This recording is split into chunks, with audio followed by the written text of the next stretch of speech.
¿Quién decidió qué libros entraban en la Biblia? La historia real del canon. 66 libros en la Biblia protestante, 73 en la católica. ¿Quién decidió eso? Circula la idea de que un grupo de hombres se reunió un día, en un concilio, y votó a mano alzada qué libros eran palabra de Dios y cuáles no. Muchas veces la gente incluso señala el concilio de Nicea del año 325 como el momento de esa votación. Es una idea que suena a decisión política, casi arbitraria, tomada por conveniencia de poder. Pero cuando revisamos las fuentes históricas reales, la historia del canon bíblico resulta ser mucho más larga, mucho más lenta, y mucho menos parecida a una votación de lo que la mayoría cree.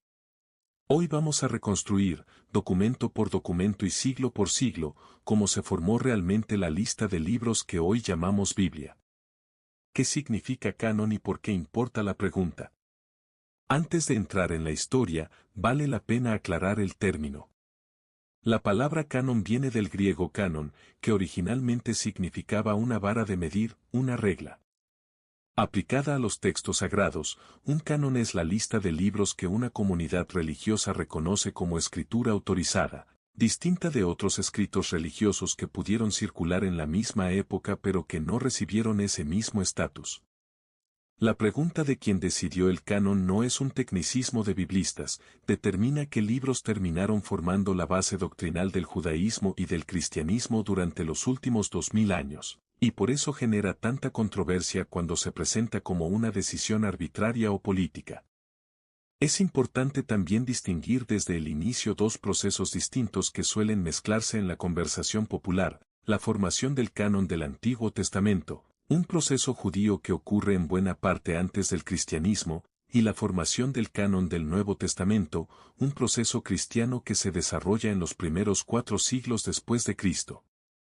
Vamos a revisar ambos, empezando por el más antiguo.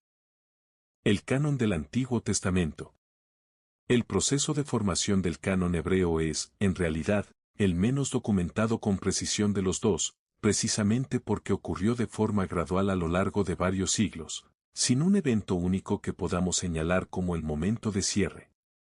La tradición judía organiza sus escrituras en 3 bloques: la Torá, los 5 libros de Moisés, los profetas, Nevi'im, y los escritos, Ketubim, formando el acrónimo Tanaj.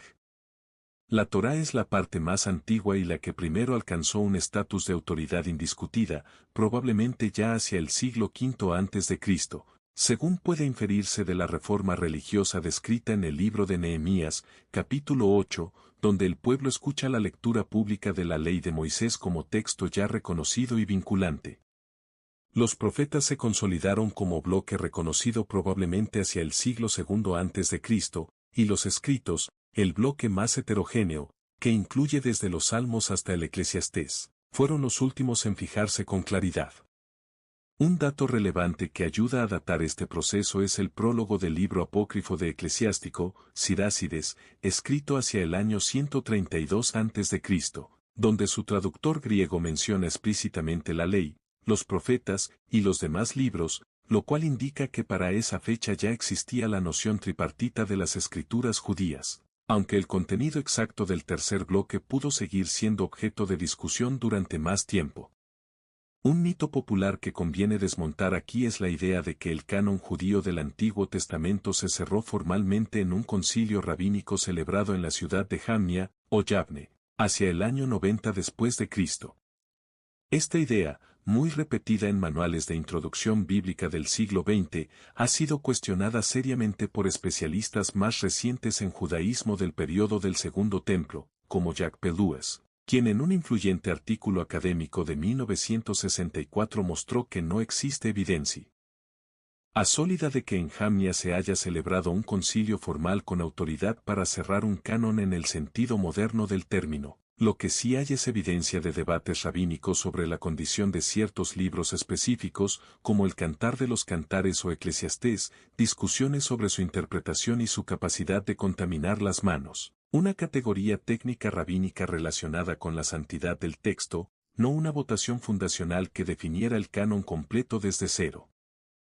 Aquí conviene mencionar también la diferencia entre el canon judío-palestino y la Septuaginta, la traducción griega del Antiguo Testamento realizada en Alejandría a partir del siglo III a.C. La Septuaginta, usada extensamente por los judíos de la diáspora de habla griega y luego adoptada por los primeros cristianos, incluía además una serie de libros adicionales, Tobías, Judith, Macabeos, Sabiduría, Eclesiástico, Baruch, entre otros, que hoy se conocen como deuterocanónicos en la tradición católica y ortodoxa, o como apócrifos en la tradición protestante. Esta diferencia explica, en buena parte, por qué las Biblias católicas y protestantes actuales tienen un número distinto de libros en el Antiguo Testamento, no es una disputa sobre el Nuevo Testamento, sino una diferencia heredada de qué tradición del canon del Antiguo Testamento adoptó cada rama del cristianismo siglos después, decisión que se formalizó de manera distinta en el Concilio de Trento, siglo XVI, para la Iglesia Católica, y en la Reforma Protestante de la misma época. Vale la pena detenerse un momento en cómo llegó a formalizarse esa diferencia, porque también suele presentarse de forma simplificada. Durante buena parte de la Edad Media, tanto el occidente latino como el oriente griego usaron Biblias que incluían estos libros adicionales, generalmente sin una distinción doctrinal tajante entre ellos y el resto del Antiguo Testamento, aunque algunos padres de la Iglesia, como Jerónimo en el siglo IV, el traductor de la Vulgata latina, ya expresaban reservas sobre su estatus canónico pleno, prefiriendo el canon hebreo más corto como base de traducción, aunque terminó incluyendo los libros adicionales en su propia versión por presión de sus superiores eclesiásticos. Fue hasta el siglo XVI, en el contexto de la Reforma Protestante, cuando Martín Lutero, siguiendo en parte esa misma preferencia de Jerónimo por el canon hebreo, colocó estos libros en una sección aparte de su traducción alemana de la Biblia, marcándolos como útiles para la lectura pero no equivalentes en autoridad al resto de la Escritura. La Iglesia Católica, en respuesta, reafirmó formalmente su estatus canónico pleno en el Concilio de Trento, en 1546. Es decir, esta diferencia específica entre tradiciones cristianas sobre el Antiguo Testamento es, en términos históricos, una discusión relativamente tardía, del siglo XVI, y no tiene relación directa con el proceso de formación del canon del Nuevo Testamento que es el tema central de este video. Los primeros escritos cristianos y su autoridad temprana.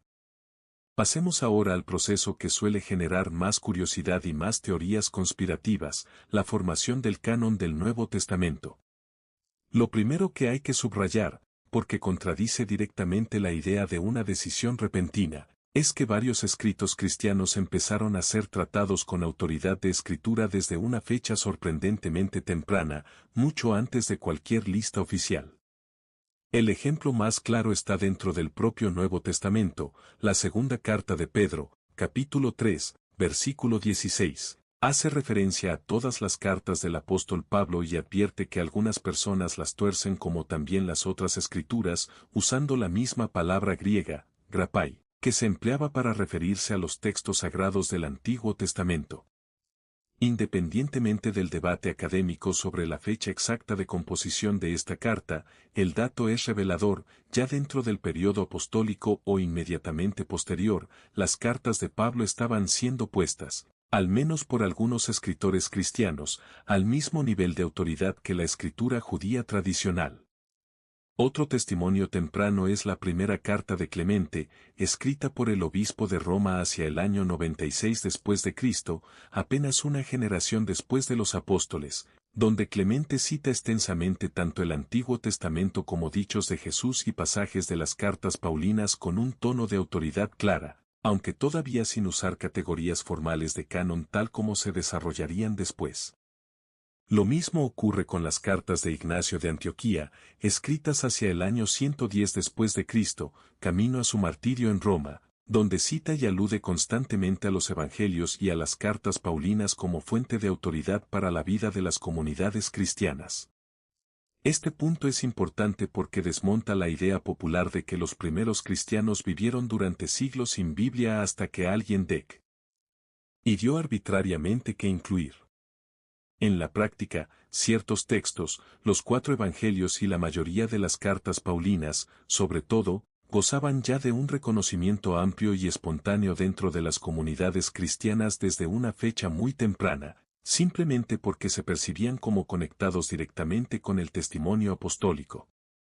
El proceso posterior de formalización del canon no fue tanto elegir estos libros desde cero, sino reconocer oficialmente, por escrito y de forma sistemática, un consenso que ya venía funcionando en la práctica desde hacía generaciones.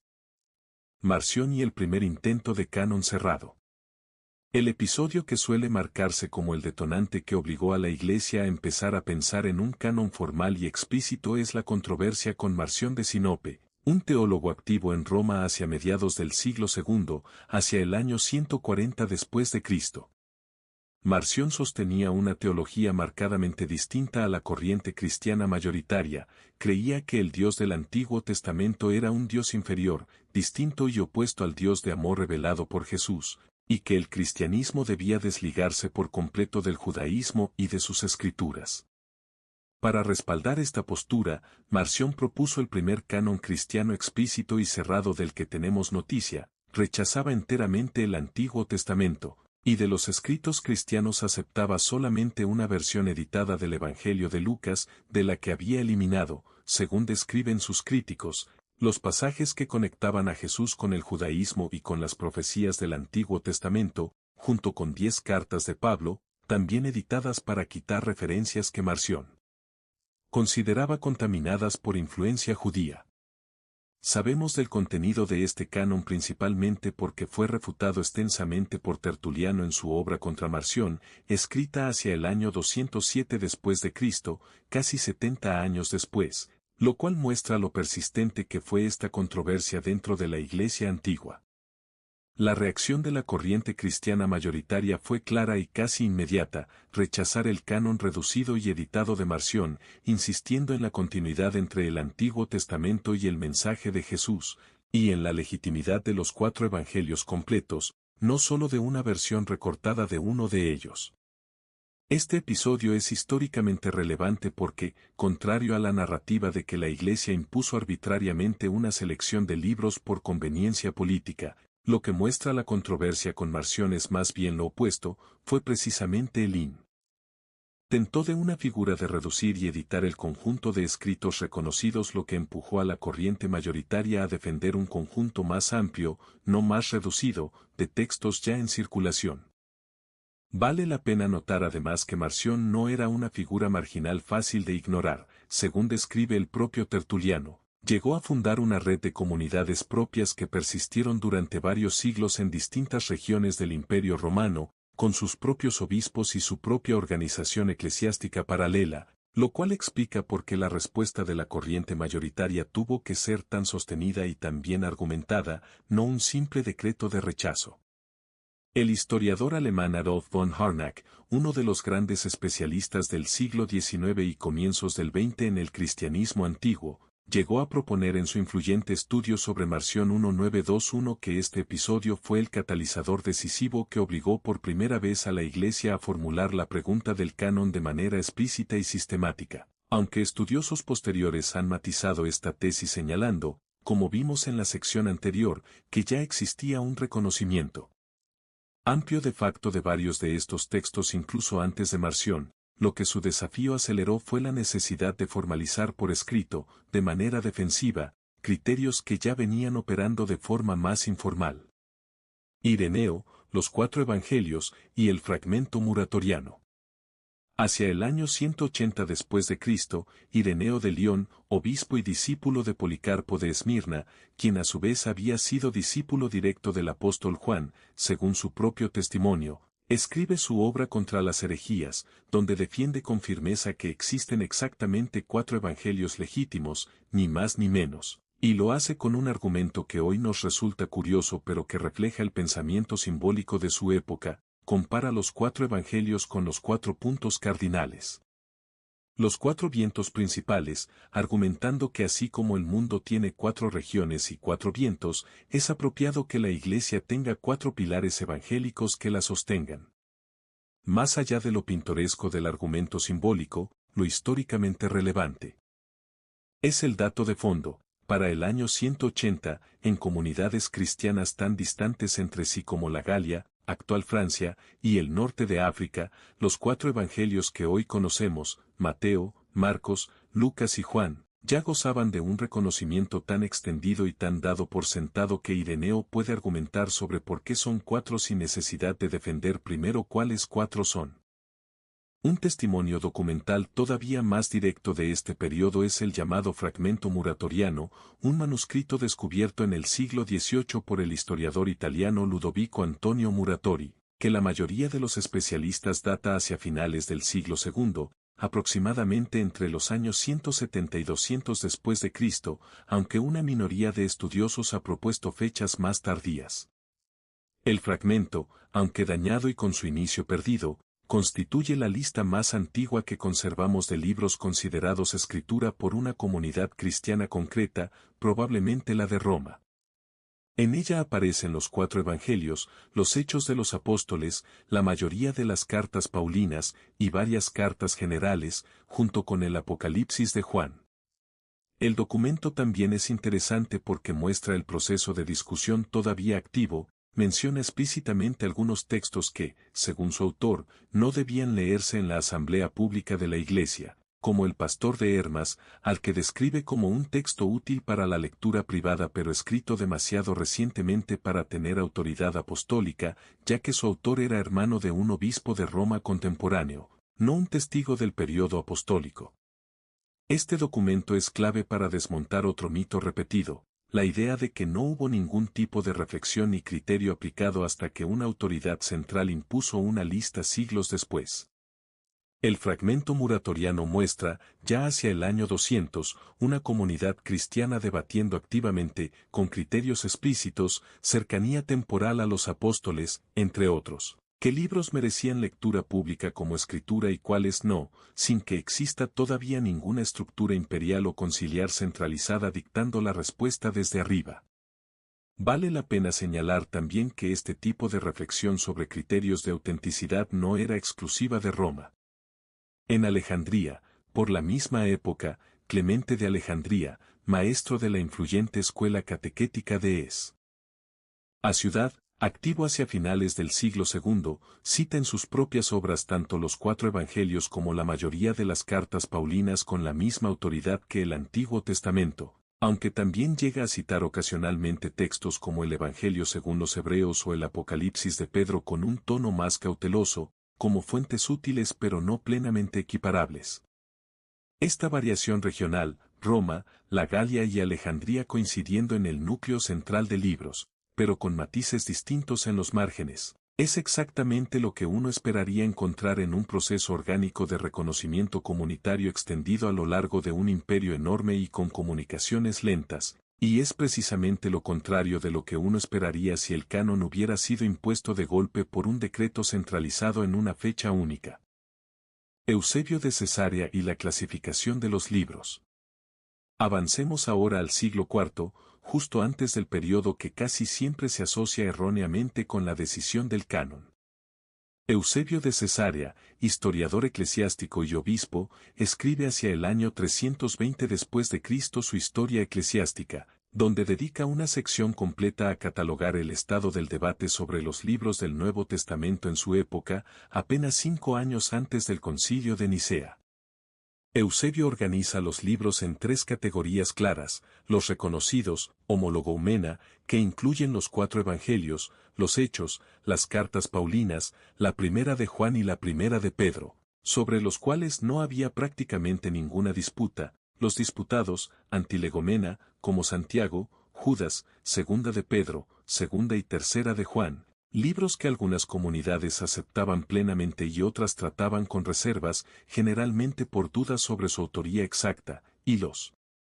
espurios o rechazados, como el Evangelio de Pedro, los Hechos de Pablo, el Apocalipsis de Pedro y el Pastor de Hermas, considerados de valor devocional en algunos casos pero sin autoridad como escritura canónica. Lo que revela este testimonio de Eusebio, escrito apenas antes de Nicea, es una realidad muy distinta a la de una decisión repentina en el 325, para esa fecha, El debate ya llevaba 2 siglos desarrollándose, la inmensa mayoría de los 27 libros que hoy conforman el Nuevo Testamento ya gozaban de un consenso prácticamente universal, y solo un puñado de libros permanecía genuinamente en discusión, con posturas que variaban según la región geográfica y la tradición eclesiástica local, no según ningún decreto centralizado. Conviene detenerse también en los criterios que Eusebio y sus contemporáneos aplicaban para colocar un libro en una categoría u otra, porque desmontan la idea de que se trataba de gustos personales o de conveniencia doctrinal. El criterio principal, mencionado repetidamente en las fuentes de este periodo, era la apostolicidad. Si el texto podía conectarse de forma razonablemente verificable con un apóstol o con un colaborador directo y cercano de un apóstol. Esto explica, por ejemplo, por qué el Evangelio de Marcos, que no fue escrito por un apóstol, sino, según el testimonio antiguo de Papías de Hierápolis recogido por el propio Eusebio, por un intérprete cercano del apóstol Pedro, fue aceptado sin controversia desde época muy temprana, mientras que otros textos con reclamos de autoría apostólica menos verificables generaban más dudas. Un segundo criterio era el uso litúrgico extendido, si el texto venía siendo leído públicamente en el culto de comunidades cristianas de distintas regiones, no solo de un grupo local aislado. Y un tercer criterio, más doctrinal, era la coherencia con lo que Ireneo había llamado la regla de fe, si el contenido del texto era compatible con la enseñanza que las principales iglesias apostólicas, Roma, Alejandría, Antioquía, Efeso, venían transmitiendo de forma consistente desde el siglo I. El mito de Nicea, que se decidió realmente en el 325.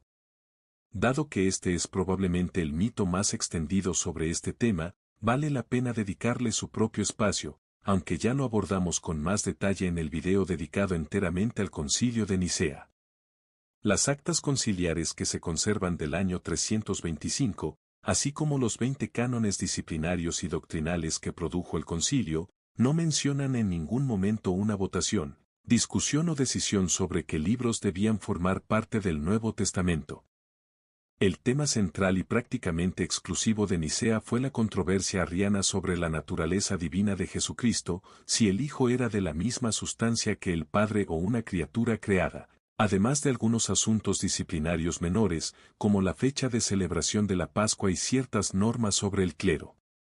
Ningún documento histórico de la época, ni las actas, ni los testimonios de los obispos participantes, ni las crónicas posteriores más cercanas en el tiempo, respaldan la idea de que en Nicea se haya debatido o votado el contenido del canon bíblico.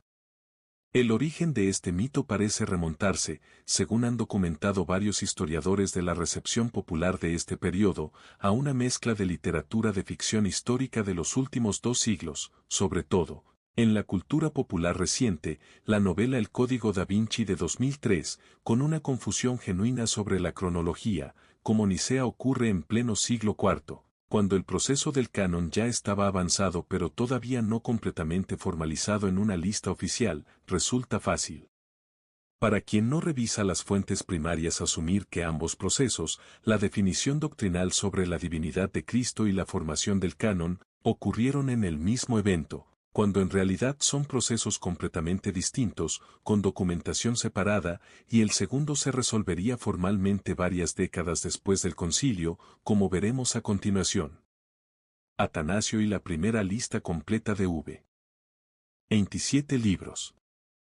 El documento que sí marca, por primera vez en la historia, la lista exacta y completa de los 27 libros que hoy conforman el Nuevo Testamento, ni uno más ni uno menos. Es la carta festal número 39 de Atanasio de Alejandría, escrita en el año 367 después de Cristo, 42 años después de Nicea. Atanasio, quien además había sido una figura protagónica en la propia controversia arriana como defensor de la divinidad plena de Cristo, escribía anualmente estas cartas festivas a las iglesias bajo su jurisdicción para anunciar la fecha de la Pascua, y en esta ocasión particular aprovechó la carta para enumerar de forma explícita qué libros debían considerarse escritura canónica, distinguiéndolos de otros textos leídos pero no canónicos, como el Pastor de Hermas o la Didaché, y de los textos apócrifos que debían evitarse por completo.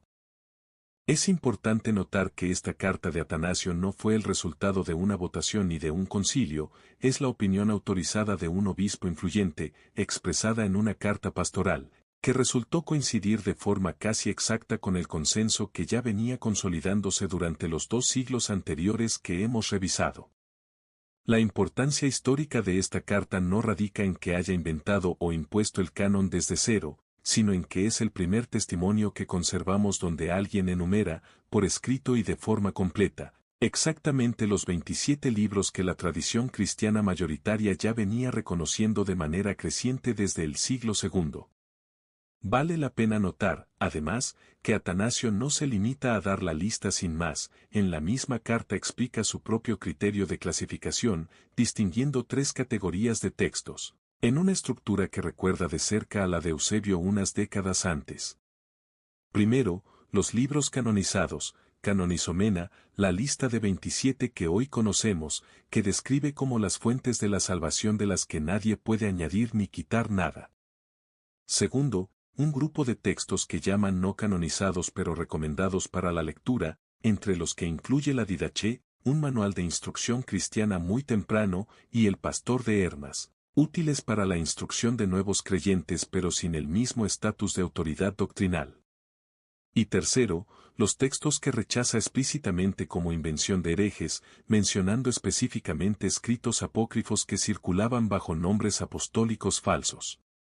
Esta estructura tripartita, casi idéntica en su lógica a la de Eusebio, confirma que para el año 367 el marco de criterios ya estaba consolidado y era compartido entre distintos centros de autoridad eclesiástica del Mediterráneo Oriental, no improvisado por Atanasio en el momento.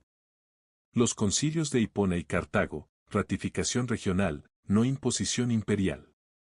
Poco después de la carta de Atanasio, 2. Concilios regionales del norte de África, el concilio de Hipona en el año 393 y el concilio de Cartago en el 397, ambos con la participación activa de Agustín de Hipona, entonces un obispo relativamente joven, emiten decretos que confirman formalmente la lista de 27 libros del Nuevo Testamento, prácticamente idéntica a la que había enumerado Atanasio 30 años antes. Es importante subrayar aquí algo que contradice directamente la narrativa de imposición imperial. Estos concilios no fueron convocados por el emperador romano, a diferencia de Nicea, sino que fueron sínodos regionales de obispos del norte de África, cuyas decisiones tenían autoridad dentro de esa región eclesiástica específica, y que gradualmente fueron siendo aceptadas y ratificadas también por otras regiones del cristianismo antiguo en las décadas siguientes, en un proceso de consenso creciente más que de decreto único con fuerza legal en todo el imperio. De hecho, el propio proceso de ratificación siguió tomando tiempo después de estos concilios. Algunas comunidades cristianas orientales, sobre todo en Siria y en ciertas regiones de habla siríaca, mantuvieron durante varios siglos más ciertas diferencias respecto al canon occidental, por ejemplo, con dudas persistentes sobre el Apocalipsis de Juan o sobre algunas de las cartas más breves. La uniformidad completa y universal del canon del Nuevo Testamento en las 27 cartas que hoy conocemos, aceptadas sin discusión por prácticamente todas las ramas del cristianismo, es un proceso que continuó consolidándose durante varios siglos más después de Cartago, no un punto de cierre repentino en una fecha única. Un ejemplo concreto de esta persistencia regional es la llamada Pesita, la traducción siríaca estándar de la Biblia usada por las iglesias de habla siríaca desde el siglo V, que originalmente no incluía 5 de los libros más breves y disputados del Nuevo Testamento, Segunda de Pedro, Segunda y Tercera de Juan, Judas y el Apocalipsis, los cuales solo se fueron incorporando de manera gradual a ediciones posteriores en los siglos siguientes. De forma similar, la Iglesia Ortodoxa Etíope, una de las tradiciones cristianas más antiguas del mundo, desarrolló con el tiempo un canon todavía más amplio que el occidental, incluyendo libros adicionales como el libro de Enoc o el libro de los Jubileos, que nunca fueron reconocidos ni por la tradición católica ni por la protestante. Estos casos muestran, con evidencia documental concreta, que hablar del canon bíblico como si hubiera sido una decisión única, uniforme y cerrada para todo el cristianismo en una fecha específica simplifica en exceso una realidad histórica más plural, distintas tradiciones cristianas, geográficamente dispersas desde la antigüedad tardía, llegaron a configuraciones ligeramente distintas del canon, coincidiendo en un núcleo amplísimo pero difiriendo todavía hoy en los márgenes, sin Q. UE eso derive de ninguna conspiración ni de ningún concilio único que decidiera por todos. ¿Por qué quedaron fuera textos como el Evangelio de Tomás? Una pregunta que suele acompañar esta discusión es por qué ciertos textos que hoy generan curiosidad popular, el Evangelio de Tomás, el Evangelio de Judas, el Evangelio de Felipe, o los llamados Evangelios de la infancia, no fueron incluidos en el canon final. Aquí conviene aplicar los mismos criterios que efectivamente usaron los primeros cristianos al evaluar estos textos, según puede reconstruirse de las fuentes que hemos revisado: apostolicidad, conexión directa, verificable, con un apóstol o un testigo cercano a Jesús, antigüedad, composición dentro o muy cerca del periodo apostólico del siglo I, uso litúrgico extendido, que la comunidad cristiana en general, no solo un grupo local aislado, reconociera el texto como digno de lectura pública, y conformidad con la enseñanza apostólica ya reconocida, lo que Ireneo llamaba la regla de fe. El Evangelio de Tomás, por ejemplo, la copia completa más conocida proviene de un manuscrito copto hallado en Nag Hammadi, Egipto, en 1945, aunque fragmentos griegos anteriores confirman que el texto circulaba ya desde el siglo II. La mayoría de los especialistas en el Nuevo Testamento y en los textos gnósticos, incluyendo a estudiosos que no comparten ninguna postura confesional cristiana, datan su composición final hacia mediados o finales del siglo II, aunque contiene algunos dichos que podrían reflejar tradiciones orales más antiguas, es decir, generaciones después de que los 4 evangelios canónicos ya circularan ampliamente y fueran citados por autores como Ireneo. Además, su contenido teológico, centrado en un conocimiento secreto, gnosis, de salvación, sin ningún relato de la pasión, muerte o resurrección de Jesús, se aparta considerablemente de la enseñanza que la corriente cristiana mayoritaria, desde el período apostólico, consideraba central al mensaje evangélico. El Evangelio de Judas, hallado y publicado de forma más reciente, en 2006, presenta un perfil similar, composición gnóstica tardía, probablemente de mediados del siglo II, mencionada además de forma crítica por Ireneo en su obra contra las herejías como un texto ya circulando entre grupos que él consideraba heréticos en su propia época. Este punto es importante porque muestra que la exclusión de estos textos no fue una decisión arbitraria tomada siglos después por conveniencia política, sino el resultado, documentado en las propias fuentes antiguas, de que estos escritos no cumplían los criterios de fecha temprana y conexión apostólica verificable que la Iglesia venía aplicando de forma consistente desde el siglo II, mucho antes de cualquier concilio formal sobre el tema.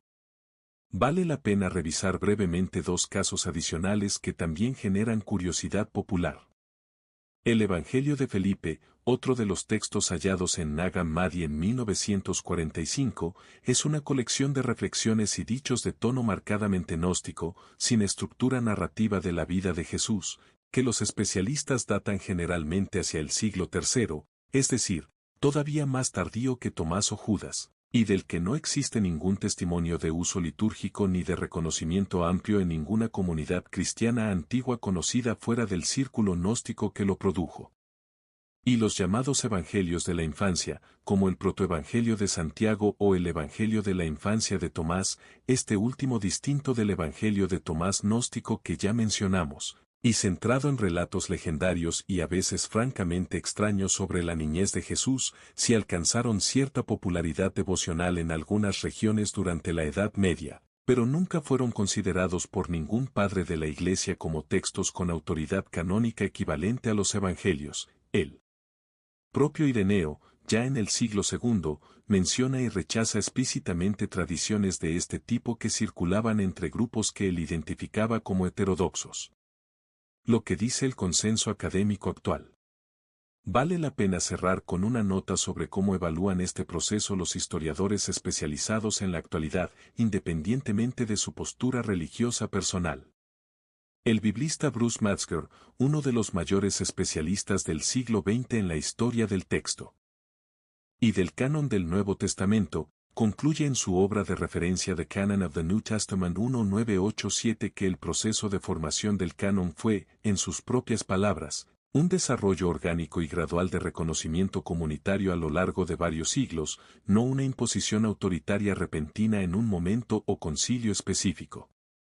El historiador canadiense Lee Martin MacDonald, en su también influyente estudio The Formation of the Christian Biblical Canon, varias ediciones desde 1988, llega a una conclusión compatible. El canon no fue creado por ninguna autoridad central en un momento dado, sino reconocido progresivamente, libro por libro, a partir de un uso y una autoridad que las comunidades cristianas ya les atribuían de manera creciente desde fechas muy tempranas.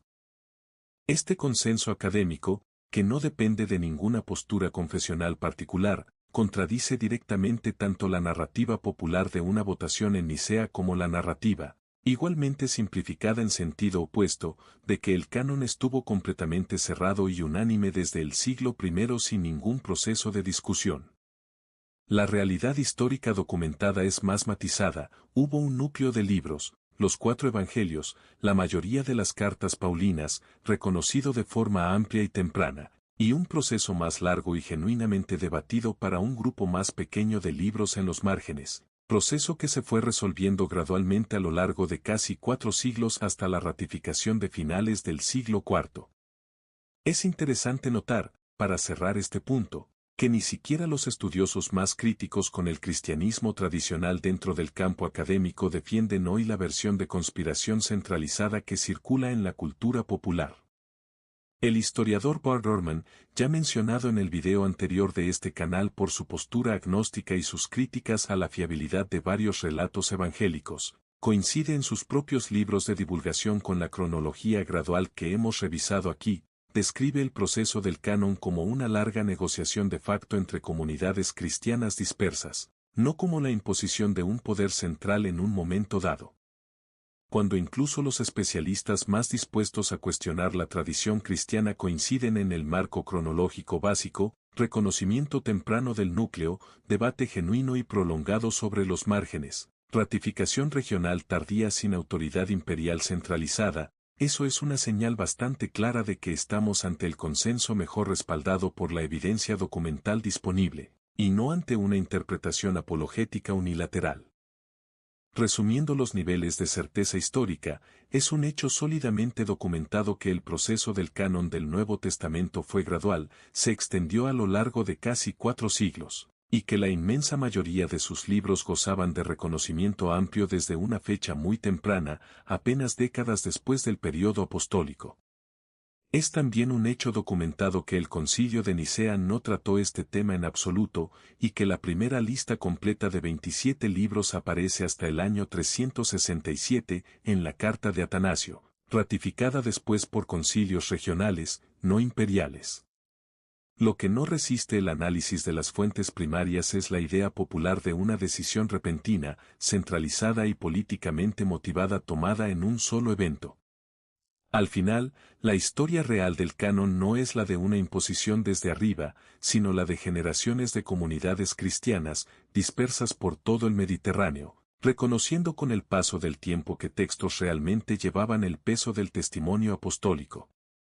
Es una historia más lenta y menos dramática que la que circula en Internet, pero también más honesta con lo que realmente dicen los documentos que nos quedan.